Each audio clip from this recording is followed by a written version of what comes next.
Olá pessoal, sou o professor Reginaldo, estou aqui para mais uma aula preparatória para as avaliações que se iniciam no próximo dia 24 do 11 da disciplina optativa 1 do curso de Engenharia Civil. Como nós fizemos já no primeiro semestre, no primeiro bimestre, melhor dizendo, foi dada uma aula preparatória para que vocês pudessem entender o material e como as questões seriam colocadas para as avaliações.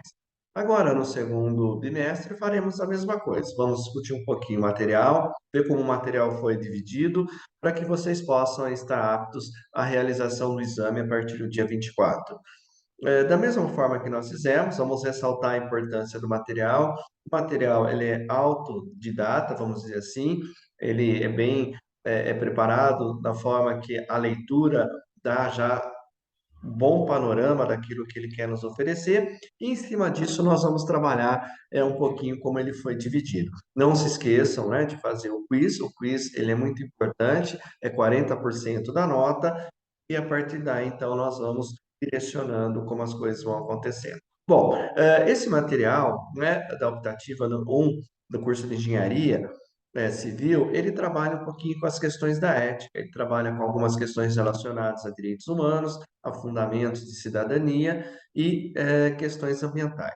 Nesse segundo momento, nós vamos trabalhar com a primeira aula, cujo título é Ética Discursiva. A ética discursiva, ela está relacionada principalmente ao pensador alemão Jürgen Habermas, não é? Habermas trabalha, né, dentro da questão da ação comunicativa e é um teórico da chamada Escola de Frankfurt. Dentro dessa questão que o Habermas nos coloca dentro da ideia, não é? De uma ética discursiva, a gente já começa a pensar no nome. Eu sempre coloco para os alunos, né, de modo geral, que quando nos apresentam um conceito, a gente tem que refletir um pouquinho sobre a palavra, não é? Fazer um estudo dessa palavra. Então, nós já vimos que ética está relacionada à questão de valores, do ethos, não é? De como a gente representa e como a gente constrói uma vida ética dentro desse ethos que é a nossa morada, que é o nosso planeta. E quando a gente fala em questão discursiva, nós estamos falando da questão de uma ética que discursa, uma ética que fala com os indivíduos, não é? Então, vamos estudando a palavra discursiva, que tem como interesse, como propósito, a se apresentar como tal. E para discutir essa questão da ética discursiva, o Habermas ele coloca para a gente alguns pontos interessantes para que a gente possa perceber essa questão da ética discursiva e como essa ética discursiva ela apresenta algumas características importantes, não é? Dentre as características importantes da ética discursiva, Habermas apresenta uma primeira que é a ética validando as morais existentes, ou seja, nós temos morais, nós temos valores que condizem à nossa vida humana. E dentro desse propósito, nós temos então a ética discursiva, ressaltando essa questão das morais existentes. No segundo momento, a ética discursiva, ela é cognitiva. Por quê? Porque ela traz questões práticas de verdade, ou seja, da verdade, né? A verdade não é algo metafísico, que fica apenas no campo da observação, mas que se encontra na realidade do mundo da vida e pode ser conhecida através da linguagem. Então vejam só, quando ele fala nesse segundo momento, né, de uma ética cognitiva, ele está falando das nossas capacidades intelectuais de entender o mundo real, nos colocarmos diante desse mundo real, dentro desse propósito do entendimento de como essa ética da verdade e da vida real se posiciona. Um terceiro momento, ele coloca essa ética discursiva como a espinha dorsal, né? Ou seja, como uma ética de procedimentos formais, ou seja, uma ética que trabalha o conjunto de acontecimentos objetivos que formam um princípio universal das relações morais construídas dentro do processo de vida social. Se estabelece através de um produto da linguagem, e a linguagem nada mais é do que um produto cultural. Então, nós podemos dizer que culturalmente nós vivemos dentro desse processo ético e de uma ética discursiva. Então, essa ética discursiva, ela vem nos dando a ideia de como as coisas funcionam e de como ela nos é colocada diante das realidades das quais nós estamos inseridos. Então, quando nós pensamos isso, né, quando nós focamos isso, principalmente dentro do curso de engenharia, né, dos estudantes de engenharia, nós estamos querendo discutir a necessidade dos estudantes, né, do profissional da engenharia ter um entendimento e um conhecimento de como as coisas elas constroem, né, socialmente falando, dentro de um processo da linguagem e como que essa linguagem ela é exteriorizada através da forma como as pessoas elas entendem eticamente o mundo do qual elas estão inseridas. Então, é como se elas fossem colocando isso adiante e como isso vai sendo caracterizado e montado dentro desse processo. Então, dessa forma, a ética discursiva, ela trabalha com dois princípios, que é o princípio da discussão, né? Ou seja, como que as coisas são debatidas e colocadas, princípio argumentativo, ou seja, como que a gente explica e como a gente argumenta dentro desse processo. Então, é o discurso, é a ética do discurso, como esses discursos são colocados e como nós temos que interpretar esse discurso. Porque, na verdade, o discurso nada mais é do que um suporte daquilo que cognitivamente eu busquei da minha realidade e de como eu coloco essa realidade para fora. Então, esse é o primeiro momento, né, desse material que fala um pouquinho dessa ética discursiva. Depois, no segundo momento, nós temos a ética aplicada, ou seja, o que seria essa ética aplicada? O nome já diz, mais uma vez, é o processo de aplicação, é o processo de colocação de como isso acontece de fato, né? Até nós temos, né, no início do nosso texto, a seguinte elemento: com as mudanças ocorridas no mundo contemporânea, especialmente por volta do meados do século passado, surgiu a necessidade da chamada ética aplicada. Esta implica, muitas vezes, em códigos de ética, os quais, na verdade, são códigos morais, ou mais precisamente, deontologias, isto é, como se deve agir em determinadas profissões. Assim, tem-se a ética em vários segmentos, tais como a ética da empresa, do direito, da contabilidade, da administração, animal, do meio ambiente, ou seja, a ética aplicada é como se nós começássemos a entender, porque para que nós pudéssemos nos organizar profissionalmente falando, dentro de grupos específicos e dentro de profissões específicas, é necessário que a gente tenha um processo ético de percepção de como essas coisas acontecem dentro da nossa vida social. E dentro da nossa vida profissional. Então, dentro desse processo, nós temos que entender que toda a conduta profissional ela parte do processo de uma ética aplicada, onde membros, né, os nossos pares profissionais, se reúnem e criam um conjunto de condutas que têm que ser estabelecidas e direcionadas especificamente para todo o processo do qual nós estamos inseridos. Então, nós precisamos entender todo esse contexto. Então, nós tivemos a ética discursiva, a ética aplicada, e agora nós vamos caminhando por um outro momento que é do nosso material, que trabalha a questão da bioética. Essa questão da bioética é uma questão fundamental e importância. Por que essa questão da bioética é uma questão fundamental? Bio, a gente sabe que significa vida, então a ética da vida, não é? Então, bioética, né? Então, o conceito de bioética, ele nasce nos anos 70 do século passado, dos Estados Unidos, justamente para que a gente possa entender os limites que a gente tem para lidar com essas questões da vida. E é tão presente isso na nossa vida hoje que nós percebemos com clareza, né?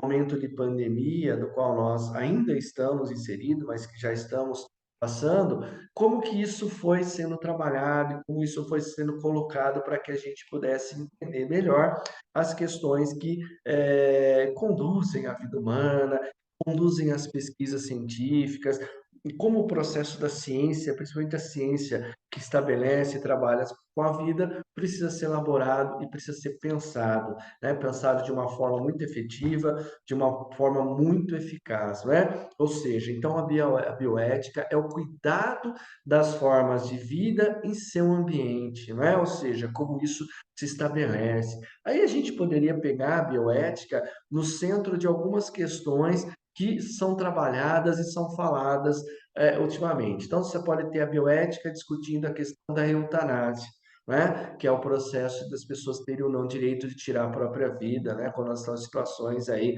uma doença terminal, onde não há cura, e ela tomar essa decisão, né? Ou seja, e aí a bioética discute sobre o que que é uma morte digna, não é como se conseguir uma morte digna. Aí a bioética pode entrar para a questão da discussão do aborto, da clonagem, dos transgênicos, da eugenia, da questão das células-tronco, né, da gestação assistida, dos transplantes, ou seja, há um conjunto de coisas que hoje buscam e inserem dentro desse processo, né, da vida humana, que é necessário que a gente trabalhe e é necessário que a gente observe isso, né, de uma forma muito mais específica. Aí nós vamos perceber que o material, né, ele acaba trabalhando um pouquinho isso e também detalhando um pouquinho essas questões importantes aí para que a gente possa trabalhar e que a gente possa entender melhor esse material, né? Então, ele cria um diálogo entre a ciência e a ética, né? Ou seja, buscando alguns consensos e alguns pontos de equilíbrio. Então, nós precisamos buscar esse equilíbrio, né? Então, percebam, né? Todo o material, todo o processo aí preparatório para a nossa avaliação, ele é um processo da gente entender o peso das questões éticas no nosso dia a dia e na nossa vida, como isso fundamenta as nossas relações e como isso é importante, tanto na nossa vida pessoal, né, social, quanto na nossa vida profissional. São muitas as questões e muitas coisas que acabam, né, direcionando a maneira como nós temos que buscar esse equilíbrio da vida em sociedade, esse equilíbrio da gente poder trabalhar, né, de uma forma balizada, né? Sempre penso e sempre coloquei como suma importância para vocês, não é? A questão da ética como algo necessário para todo mundo, tanto para o profissional, quanto para o social, tanto para mim quanto para o outro, né? Porque ela acaba equilibrando e acaba dando uma segurança para que a gente possa estabelecer aí parâmetros, né, de ações e que essas ações elas possam ser ações que estejam dentro de um processo de equilíbrio. Então, é mais ou menos a gente pensar assim, né? O profissional que trabalha eticamente, ele garante ao seu cliente que todos os procedimentos técnicos, né, todas as normas, que são normas pré-estabelecidas para que a gente tenha uma segurança, que a gente tenha a execução de algo dentro dos rigores daquilo que se pede, né, eticamente, juridicamente falando, que isso seja respeitado, né? Porque isso vai dizer basicamente a ideia de como isso foi pensado, como isso foi projetado e como isso foi executado. Então, todos esses princípios que passa pela ética discursiva, que passa pela ética aplicada, que chega à bioética, mostra que todas elas estão de uma certa forma interligadas e é muito importante que a gente se relacione. E nós vamos entender dentro do material todos esses processos da questão da aplicação desses percursos do qual a gente está passando aqui. Mas a questão principal é que quando a gente pensa nessas questões, a gente pensa na questão da dignidade humana, né? Ou seja, como que o homem tem que viver pleno dessa questão da dignidade. Por isso que a questão da bioética, ela está muito relacionada à questão dos direitos humanos. A dignidade humana, os direitos humanos e as liberdades, elas são fundamentais e devem ser respeitadas em sua totalidade.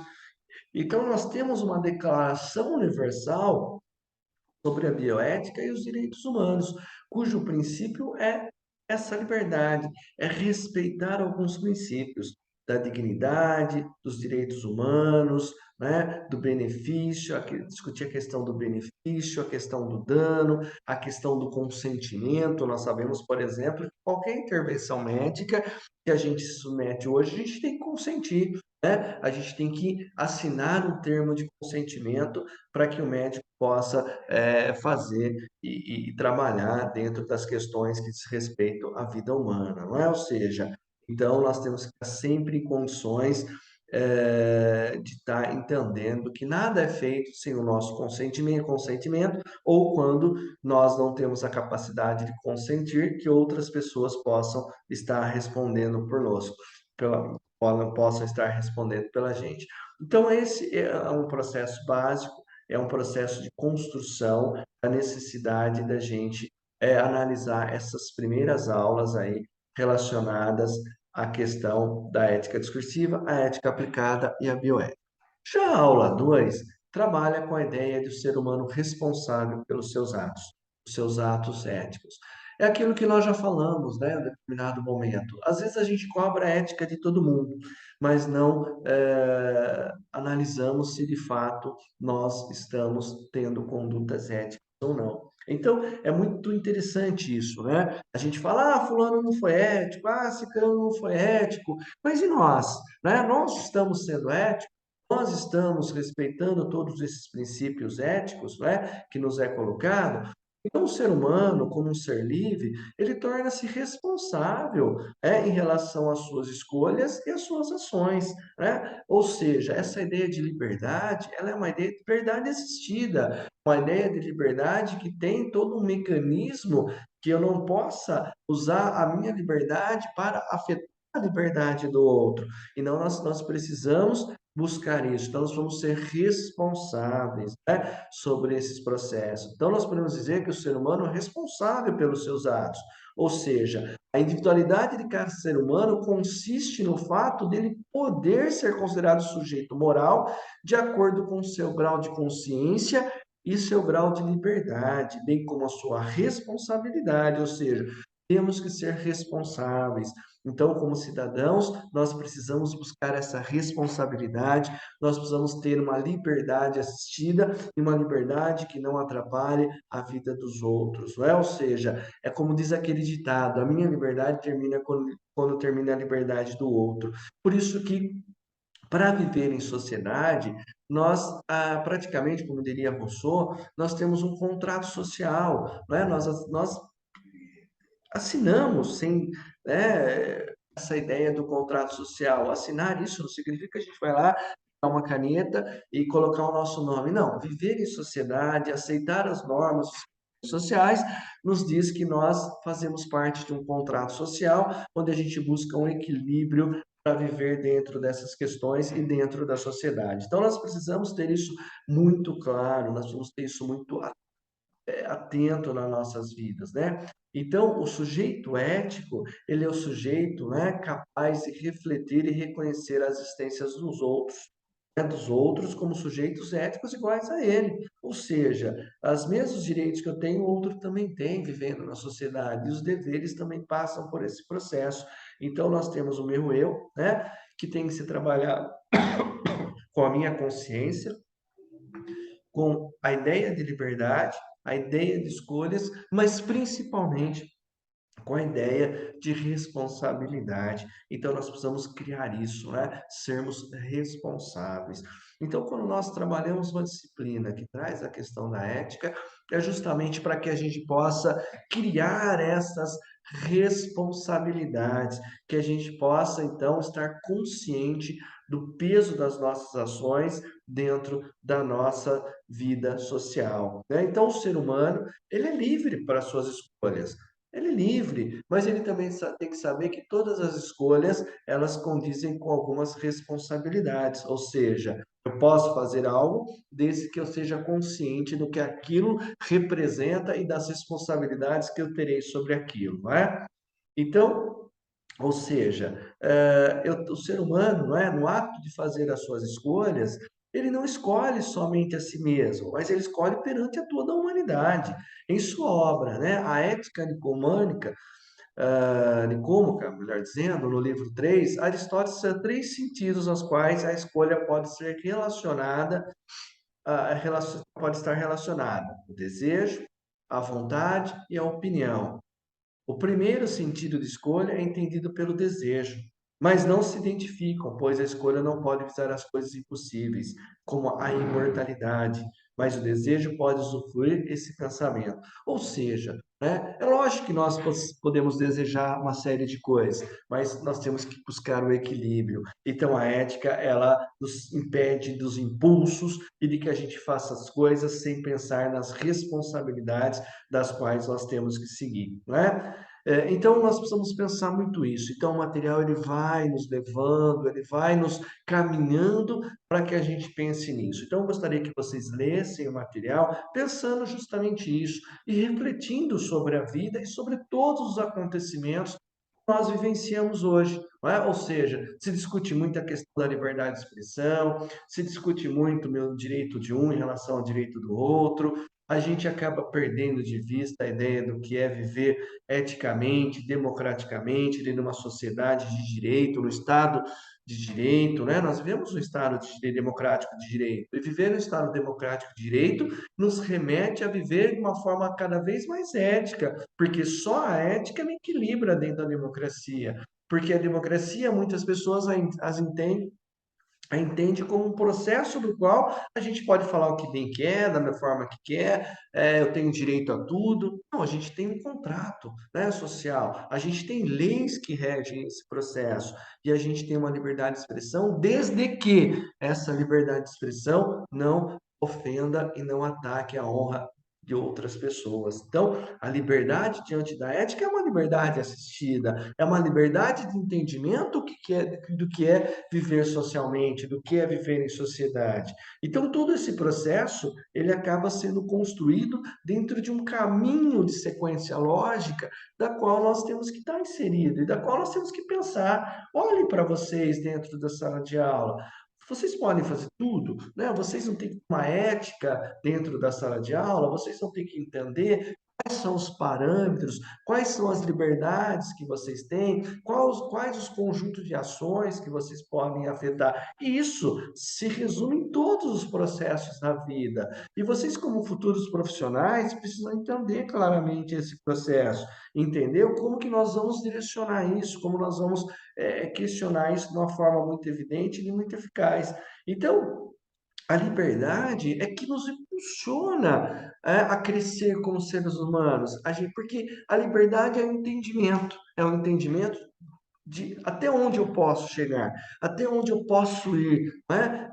Dentro desse processo. Porque sem a liberdade é impossível, né? A lei, a moral e, consequentemente, a imputação da lei, né? Porque eu tenho que entender que liberdade eu tenho e como que eu posso agir.